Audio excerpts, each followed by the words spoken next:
As a student, I've always been one respectful boy. I would never be tardy. If a teacher told me to be quiet, it was as if my mouth was erased with an eraser for the rest of the class, and I would always try to have at least passable grades, because I knew that if I failed any of those requirements, the punishment my mom would give me would be something that I would not enjoy. Oh, so you got detention in April? Well, no more Pokemon action figures, and the computer I only allow use on weekends on normal basis, you will only see that in summer. You fool. You think that I can't find entertainment alone in my room playing the third season of Winx Club over and over again? Ha! Enchantix. Oh! What I'm telling you now is not an exaggeration. I was always one of the most well-behaved boys in class. The only time I actually got detention was in music class in 5th grade. As the teacher was sending off the class dunce over to its weekly date with detention, other colleagues saw the key at the door and threatened me to lock the door. I say threatened because that is what they did.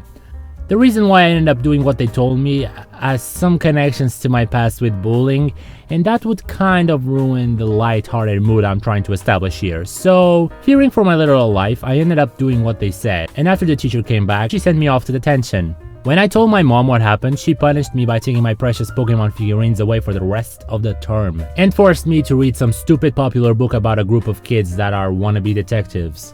And even as a child, I never managed to respect this concept. Like, I'm not an idiot. The people I'm reading about here are not role models for me. They should be leaving what they are doing to the police. How is this a good reading for children, people? But yeah, even with the knowledge that I was bullied into doing what I did, my mom did not go easy on me, nor did she lift the punishment. The period of April till June of 2008 was the longest ever.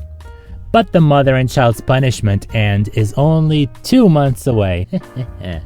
You get it? And that is the story of how I got detention once and only once in my life. And to the bullies that have taunted me over the years, I just want to remind you, I own a grudge. And revenge is gonna come sooner than later.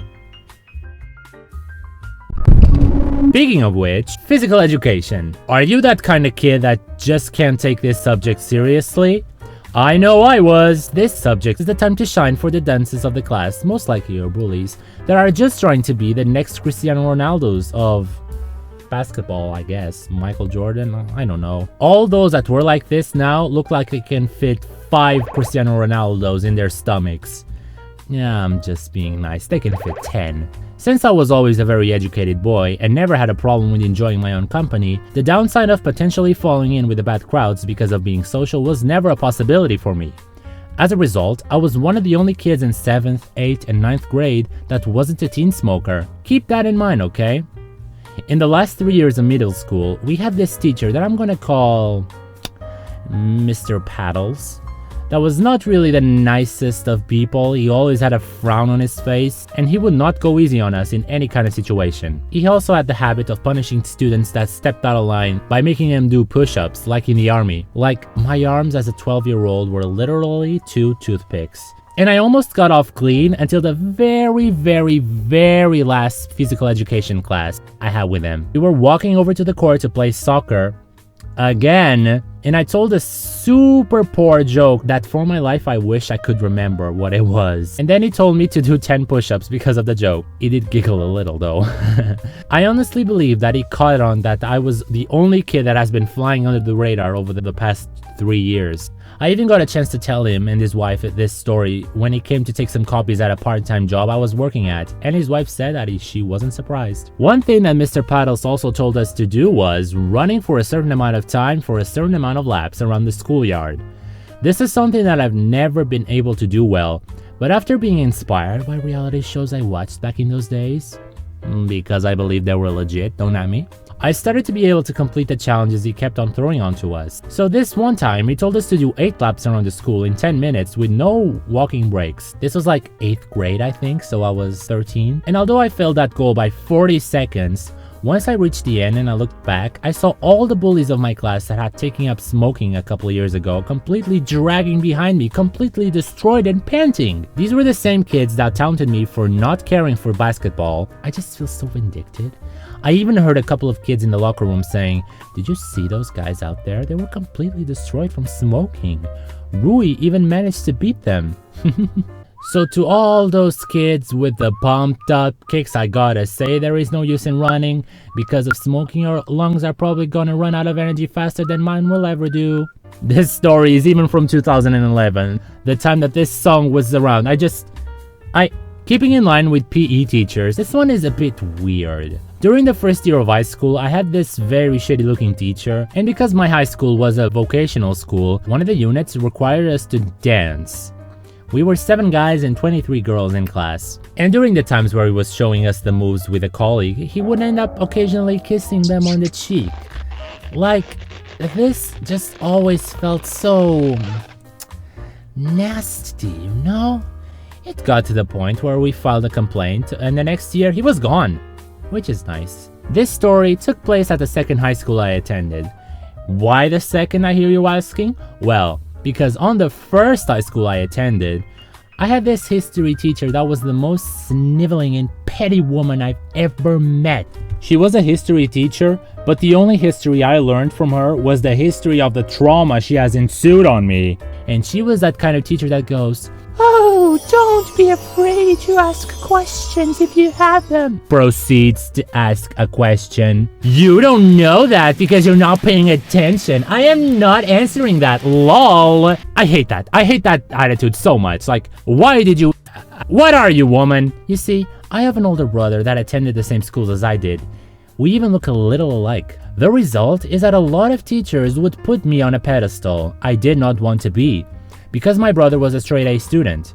So when I eventually had a less impressive result as my brother did, teachers were not afraid of reminding me that my brother did this and you didn't.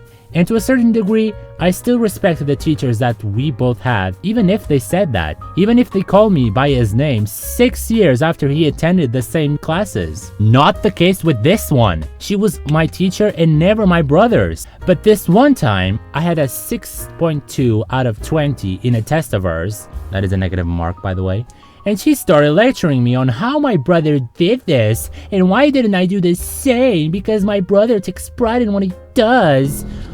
When I hear those words come out of her mouth, knowing she never was my brother's teacher, I did not cry, let me underline that, but it took every single respect lesson that my mom and dad had taught me not to tell her to literally f*** off. And believe me, I was this close. This situation was even further aggravated when, on a midterm evaluation, she told my mom that when she delivered the result to me, she almost saw me cry, and her words really stroked me deep. And you know what's even worse? My mom sided with her! She was straight up lying to my mom's face, and I had to sit there listening to this BS. The result is that I started hating everything in high school. I felt unmotivated to actually get out of bed. I hated every single colleague except for one that I still keep in touch. I despised the teachers. I despised the school building. And then, once I actually saw that I was gonna fail the year, I just decided to change school and start again the next year, and find stability in a school that actually cared for its students, enough to serve them fish that didn't give its students rashes.